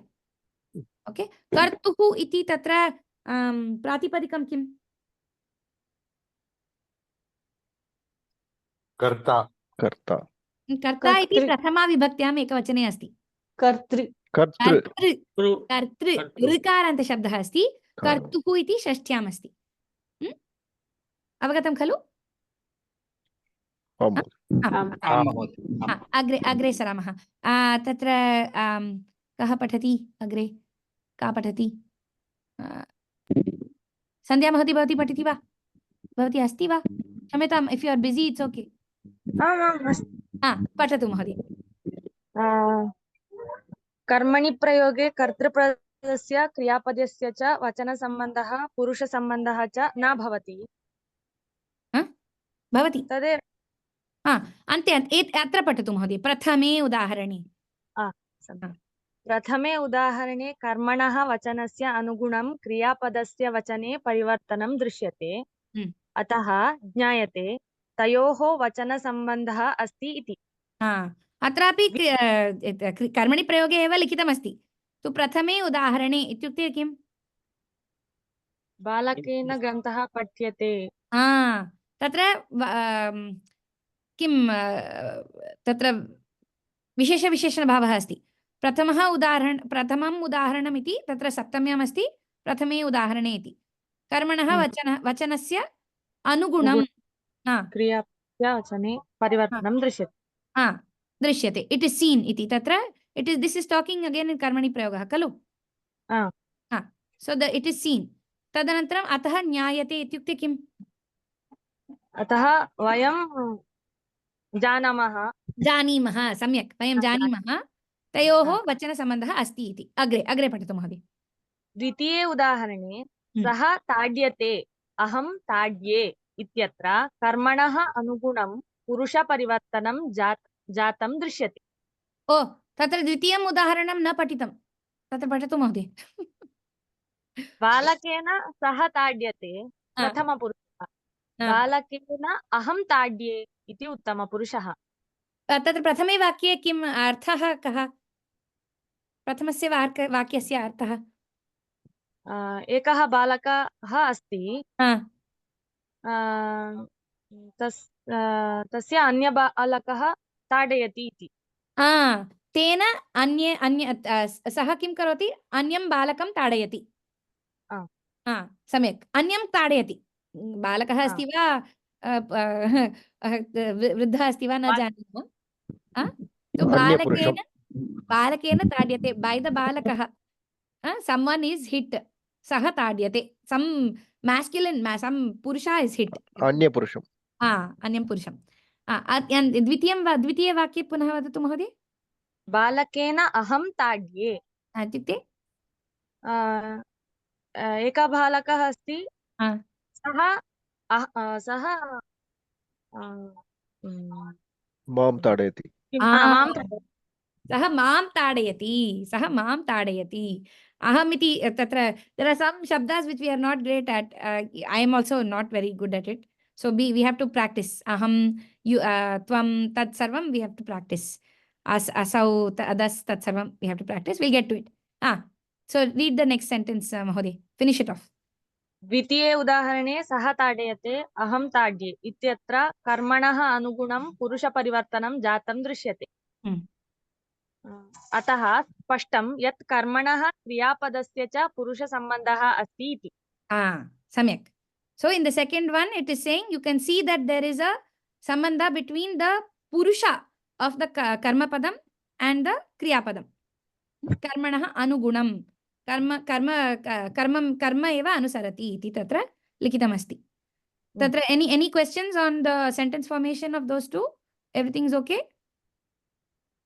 केषाञ्चन प्रश्नः अस्ति वा नास्ति खलु? न महोदय नास्ति महोदय सम्यक् अवगतं खलु उत्तमम् यो गतं क्षम्यताम् go very very very very slow okay here it is a इति तत्र अस्ति खलु हू वाण्ट्स् टु रीड् कः पठति का पठति आ इ इति सो विल् रीड् अहं पठामि पठतु कर्मणि प्रयोगे कर्तृपदस्य क्रियापदस्य च वचनसम्बन्धः पुरुषसम्बन्धः च न भवति कर्मणि प्रयोगे इन कर्मणि प्रयोगः कर्तृपदस्य सब्जेक्ट क्रियापदस्य वर्ब च वचनसम्बन्धः पुरुषसम्बन्धः च न भवति so where is there no what is sambandha? Sambandha is association or relationship connection. But there is no relationship between vachana and purusha of which purusha two? Of the karma and kartri. No, not karma. No, sorry, no, sorry. Kartri and kriya, no? Samyak. The doer and the kriya padam, they have no relationship happening here. Okay? Patatu. बालकेन ग्रन्थः पठ्यते कर्तृपदम् एकवचने okay ग्रन्थः so what is the meaning of the first sentence? बालकेन ग्रन्थः पठ्यते बालकः ग्रन्थं पठति सम्यक् बालकः ग्रन्थं पठति सम्यक् अग्रिमम् बालकैः ग्रन्थः पठ्यते so बालकैः so बालकाः ग्रन्थः पठन्ति ग्रन्थः वा ग्रन्थान् वा अत्र किम् अस्ति ग्रन्थः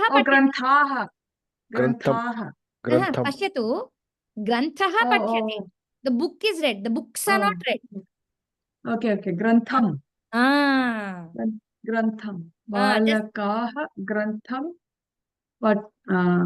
पठन्ति सम्यक् so when we do it in kartari prayogah pathanti will follow balakaha but there is still only one book just because there are many boys it doesn't mean they have to read many books maybe they are all reading the same book maybe there is a big book projected on the screen and maybe they are reading it whatever it is but एकः एव ग्रन्थः अस्ति सर्वे बालकाः एकं ग्रन्थम् एव पठन्ति परन्तु कर्मणि प्रयोगे कथं भवति बालकैः ग्रन्थः पठ्यते अग्रिमम् पठतु तेन ग्रन्थः पठ्यते कर्तृपदं प्रथमपुरुषसम्बन्धी तेन ग्रन्थः तेन by them no तेन वयं not वयं सः तौ ते सः ते एकवचने अस्ति ओके यस सः ग्रन्थः पठति ग्रन्थः पठति वा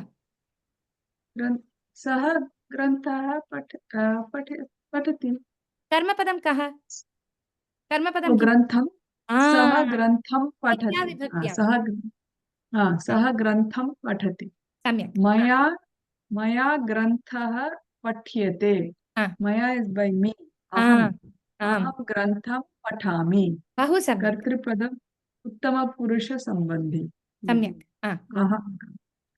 उपरि प्रथमे द्वितीये च उदाहरणे क्रमशः कर्तृपदस्य वचनपरिवर्तनं पुरुषपरिवर्तनं च कृतं तथापि क्रियापदे परिवर्तनं किमपि न दृश्यते उत्तमम् so what is it saying so above the prathame dvitiye cha in the two first and the second examples in order kramashah uttamam कर्तृपदस्य the subject vachana parivartanam Purusha Parivartanam cha Krutam. Only the subject was changed to the Vachana and Purusha. Samyak. Which so which Bala, prayoga is in this used in this line? Which etasmin vakye prayogah kah? Kartari va karmani va? Karmani, no? Karmani prayoga. Krutam. Samyak. Uttamam. Tathapi Kriyapade Parivartanam kimapi na drishyate. Yes. So even then, the verb is not changed. Correct. So even though everywhere you can see it is grantha patyate, grantha patyate, grantha patyate, grantha patyate. So even though the karta has been changed in multiple ways, the kriya padam doesn't change because the karma padam is the same throughout. Does that make sense, Shailesh Mahodaya? Kinchit idanim avagatam va? Yeah. उत्तमम् तत्र अन्येभ्यः अपि क्लेशः नास्ति खलु कुलशेखर महोदय? न महोदय, क्लेशः नास्ति। सुन्दरी महोदय, भवत्याः हस्तम् उपरि अस्ति वा? अवगतं वा? अग्रे भवती एव पठति वा सुन्दरी महोदय? इ द्वयमपि पठतु महोदय, समापयामः तत्र। कर्मणि प्रयोगे कर्तृपदं द्वितीया विभक्तौ कर्मपदं च प्रथमा विभक्तौ भवति। इत्युक्ते in karmani prayogam when we do that, kartrupadam is subject is in tritiya vibhakti and karma padam is action that will be in prathama vibhakti. Action kim asti? Object. Sorry, object is in prathama.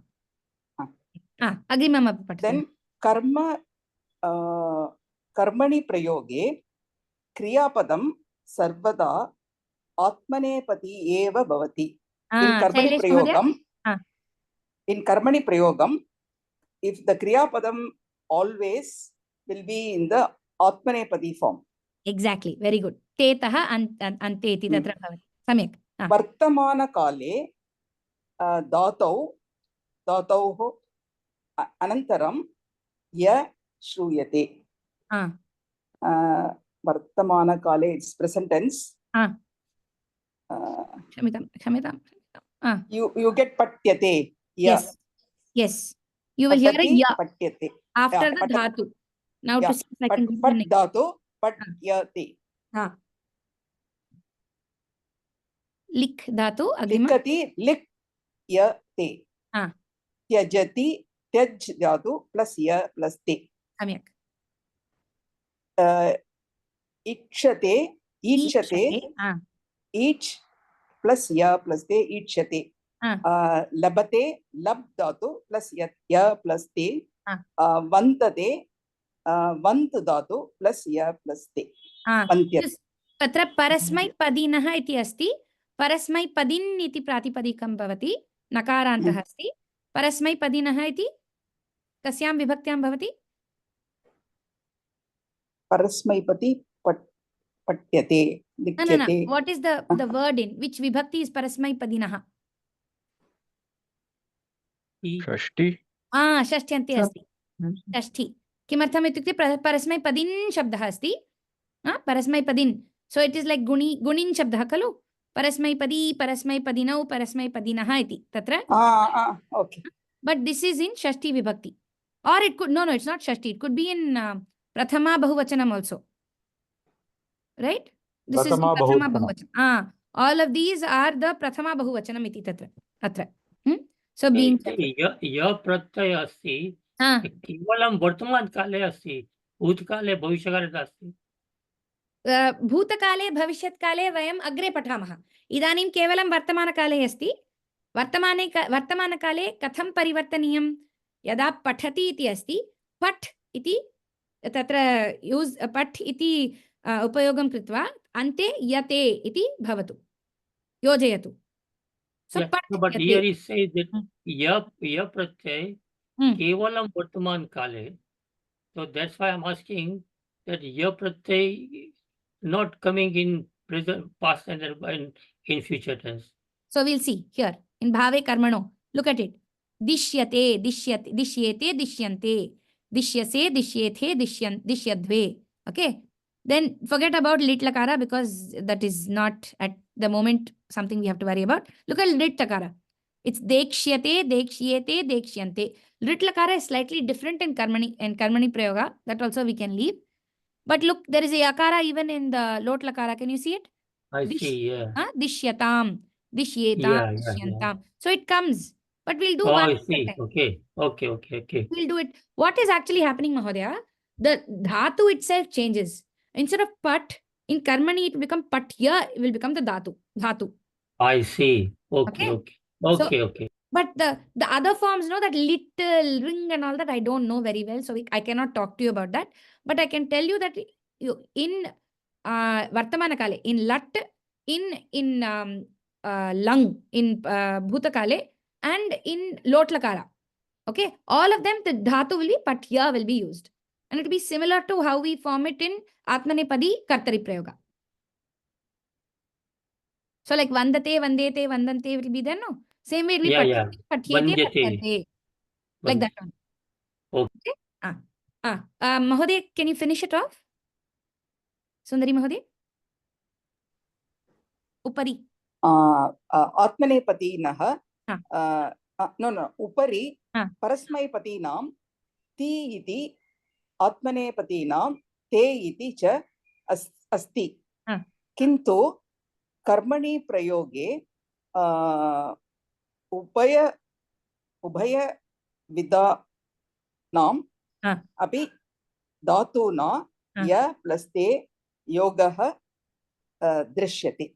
प्रथमः प्रश्नः परस्मैपदिनाम् इति तत्र विभक्तिः का? परस्मैपदी पठति. षष्ठी बहुवचनम्. षष्ठी बहुवचनम्. So all of these belonging to तत्र तेषां सर्वेषाम् अपि ti iti bhavati parasmaipadinam. So all those words belonging to those words you see the ti. For atmanepadi dhatus you see the te. Kintu and being careful, please, Tatra, there is one mistake that is commonly made, that, and I also made it until just now. We tend to say parasmai padinam. It is not. It is hrasvad ikara. Parasmai padinam ityeva bhavatu. So be careful there, because I have made that mistake. So I just wanted to emphasize that. Kintu karmani prayoge ubhaya vidhanam api dhatunam. So there it is visheshya visheshana bhava. Ubhaya vidhanam dhatunam. So, ubhaya vidha dhatuhu iti tatra, if you think about ekavachanam, but here it is shashti bahuvachanam. So, for both the types of dhatus, you don't see one having parasmaipadi, one having ti and one having te. Both of them have te only. That is only seen. Iti likitamasti. Avagatam va? It is like vandyate, vandate. Yes. Vandyante. So you don't have to worry, is it parasmaipadi or is it atmanepadi? For both of them, it will be atmanepadi only in karmani prayoga. Okay. Avagatam khalu? Avagatam. Idanim samayah atitah asti. So was this is this format okay to take the class forward like this? We will go slowly. We go slowly, and wherever I see any different words or any different things like this vibhaktis, we'll just use this for abhyasam. Like that. Okay? It has become a grammar class rather than a sambhashana class. Yes, but sarvesham api kim asti? Samskritena eva vadamah. Samskritena prashnan prichamah. Samskritena uttaram dasyamah. Tu sambhashanasya api abhyasah bhavati. तदेव तु व्याकरणदोषाः अपि न भवन्ति, सम्भाषणाभ्यासः अपि भवति. तदेव अहं चिन्तितवती. यदि अन्यरीत्या भवतु चेत् वदन्तु, तत्र चिन्ता नास्ति. Can you send the topic that you will be covering each week so that we get an idea? We have to revise. I especially have to revise. There is no, it is not, you are not put on, I mean, if I ask you to say something, it's okay if you don't know. It's no. It's pretty confusing. Today I'm totally lost. So because it's been quite a while since I've gone through all these, maybe more than a year. So it is not So I would like to just refresh. Of course, Once, of course. so suddenly it's just going all over my head. It's just completely going all over. So I would prefer to have something that I can just go. And now when I see, I remember, but it's taking time. So it would be good to have, this will be the topic that will be looked at the next week. So that, you know, at least, okay, you get I can revise from my previous. Okay. So as you already know, what I will do is this PDF I will put on Google Classroom. So it will be there. And we will go in order. Now we've started Kartari Prayogaha Vartamane. We've read the Vishayaha. Next time when we come to class, we'll go to the Abhyasaha. I won't jump. We'll go in order in this Sambhashanam Sopanam only. So you can read it if you want to. Oh, okay. That's better. And wherever you want, you can go and look in your Pravesha Pustakam, Athava, you can look in your, oh my God, what is the next level? Parichaya Pustakam. Okay, you can look in your Pravesha, Parichaya, Shiksha Pustakani and you can see if you need it. If you need any more resources, I have lots of resources. I can put those up also as and when is necessary. So no problem. My main question is, we had a very small class before and we were all going forward with full, like we were, as and when I was able to have the class, we were going forward and everybody was okay with how we were doing it. Now we have a different audience. We have different, some of us are new, quite a few of us are new. So if there's something, as long as this format is okay, we can continue with it. If you have any suggestions, we can take those on board. Eka vinanti asti, the recording of the Sambhashana work of video recording, YouTube madhye preshayatu va? Sarvada bhavati eva. It is there. Even the first class was there. So I see. Okay. Now when you get onto Google Classroom, I will send the link. On Google Classroom also, I put the link over there.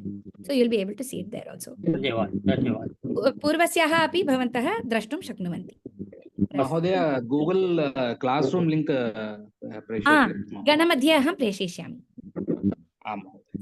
Kimapi kleshah asti chet, if you don't want to say it here in front of everyone, vayaktika sandesham preshayitum shaknuvanti bhavantah.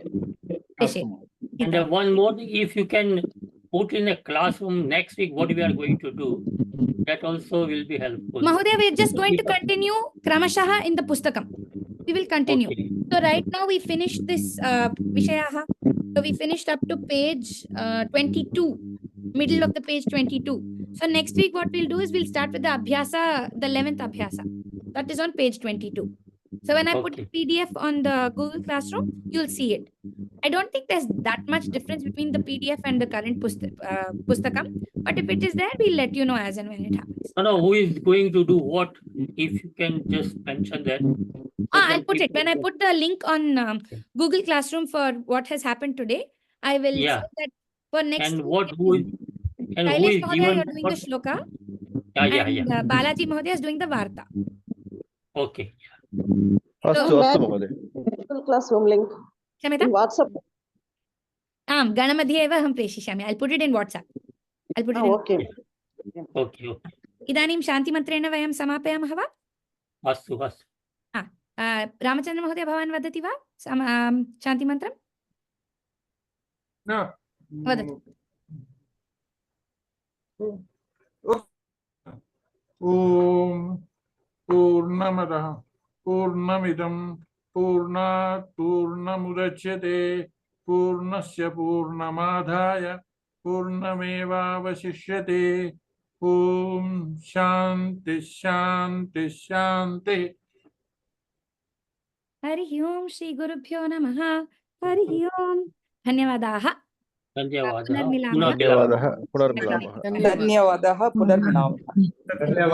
Punarmilamah. Classroom link